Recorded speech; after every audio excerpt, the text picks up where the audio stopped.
Сайн байцгаана уу? Сэтгүүрийн цахилгаан соронзон бүлэг сэдвийн хүрээнд цахилгаан орон болон соронзон орны нэгэн нөгөөдөө хэрхэн шилж хувирдаг, соронзон орныг хэрхэн таних уу гэдэг туршилт маань эхлээд бэлэн болсон байна. Туршилтын хэрэглэгдэхүүний хувьд шулуун соронзон, мөн юу болсон тахалбарын соронзон,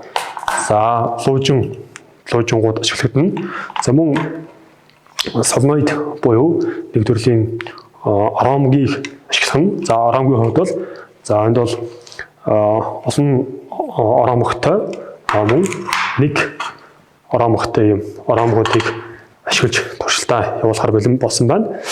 Мөн соронзорны төрхийг харуулдаг нэг төрлийн багаж байна.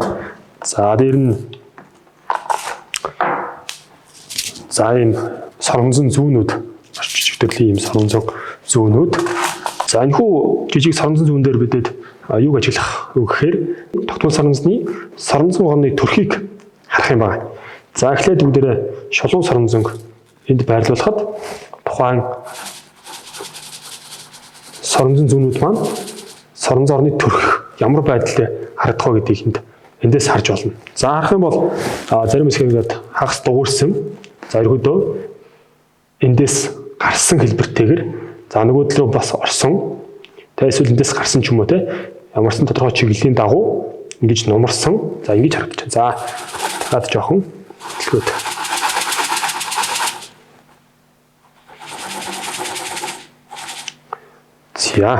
Эндээс бол соронзон орны дүнзгийн төрхийг эндээс ингэж харж болно гэсэн үг.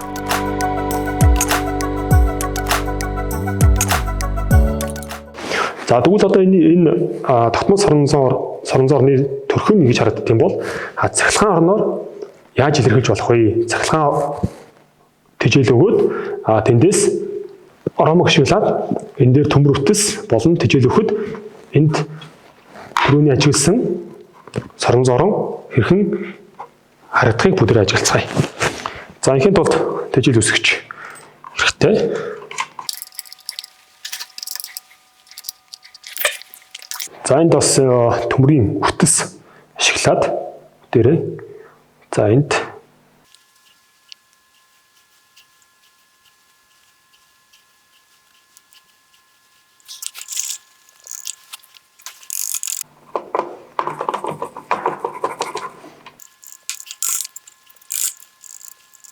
ерөөд нь ажиглах юм бол энд ийм дунд хэсгээрээ жигд ингээд харж байгаа. Энэ талаас ингээд гарсан, энэ талаараа орсон иймэрхүү төрх харагдаж байгаа. Түрүүнд бас ингээд харуулхад тогтмол соронзонгийн төрх ерөөдөө хагас дугуйрсан, нэг рүү орсон, нөгөө рүү гарсан иймэрхүү байдалтай байсан бол үүнийх мөн адилхан энэ дундуур цахилгаан орон буюу цахилгаан өгснөөр аромгоор гүйдэлгүйж байгаа буюу гүйдэлтэй аромгийн эргэн тойронд соронзон орон буюу энэ төмрийн үрцэд тарааж өгсөн төмрийн үрцэс маань соронзон орны дагуу байрлаж байгаа гэсэн үг.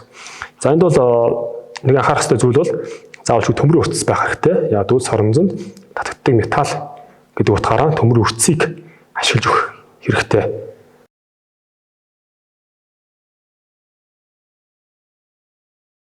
Мөн солиодын эргэн тойронд соронзон орон үүссэн гэдгийг бас нэг аргаар шалгаж олно. Энэ үүхээр лууж ашиглаж болно.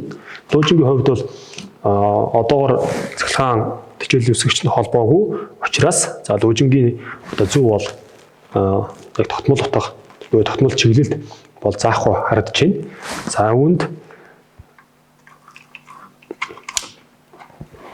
хэлхийд тэжээл үсгэгчтэй холбосноор луужингийн зөв тодорхой утгыг зааж ирж байгаа. Ингээд хөдлөх юм бол энэ хэсэгт бол яг хөвтэй байрлаж байгаа бол нөгөө дэшээ очих тусам сүмний чиглэл бол ингээд өөрчлөгдөж байгаа. Ингэж бас соронзон орныг байна уугүй юу гэдгийг шалгаж болно гэсэн үг.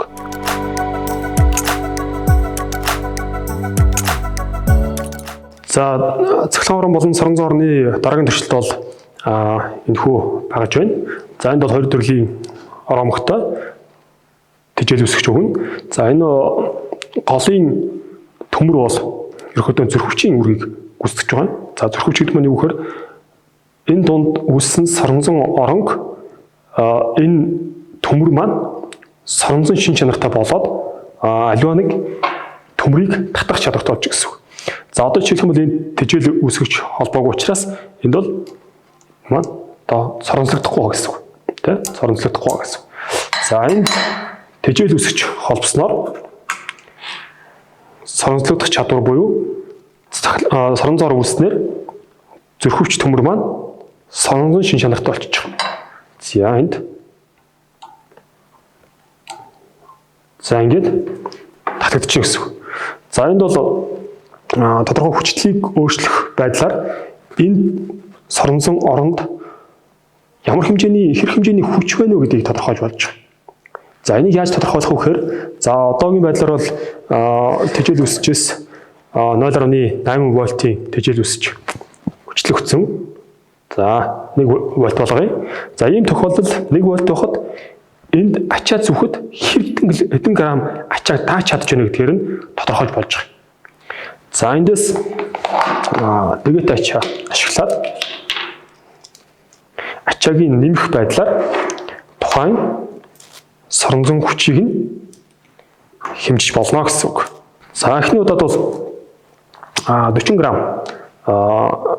ачаа буюу за дэгийн ачааг за энд байрлуулъя. За энд бол дийлж юм те буюу соронзон хүч нь их байна гэсэн үг. Хүнд хүчнээс 40 г ачааны массаас илүү байна гэсэн үг.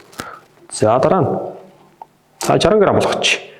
За мөн бас соронзон хүч нь арай илүү байна. За дараа нь 80 г бас болгоод үзье. За мөн соронзон хүч их байна. За гэх мэтлэнгээр ачааг нэмэх байдлаар энэ соронзон хүчийг тодорхойлж болно. За сая нэмээд 20 г ачаа нэмсэн буюу одоо энэ нийтдээ 100 г ачаа байж байгаа. За 100 г ачаа гэдэг бол 1 вольт хүчил өгөхөд тухайн соронзон хүч маань 100 г ачаа бас арай бага ачаа даах чадвартай байна гэсэн үг. За магадгүй ойролцоогоор 90 г ч гэдэг үү те. За 90 г ачаа гэдэг бол хөндийн хүч нь бол буюу биеийн чинь бол 0.9 ньютон гэсэн үг. За ийм байдлаар 1 вольтын хүчил өгөхөд уг зүрх хүчний соронзон чадвар те ачаа даах чадвар нь бол 0.9 ньютон хэмжээний хүчтэй байна гэж илэрхийлж болно. Өнөөдрийн туршилтаар цахилгаан орон болон соронзон орны хамаарал ямар байдгийг турш үзлээ. За эндээс нэмээд хэлэхэд за энэхүү багцан дээр бол гүйдлийн үүсвэр өгчөж байна. За гүйдлийн одоо нэмэх туйл хасах туйл тийм ээ. За эндээс гүйдлийн чиглэлийг тодорхой болгосноор тухайн оромогт соронзон орны чиглэл буюу одоо соронзон орны туйл энэхүү оромгийн эргэн тойронд хаана N туйл хаана S туйл байна гэдгийг тодорхойлох бүрэн боломжтой байдаг.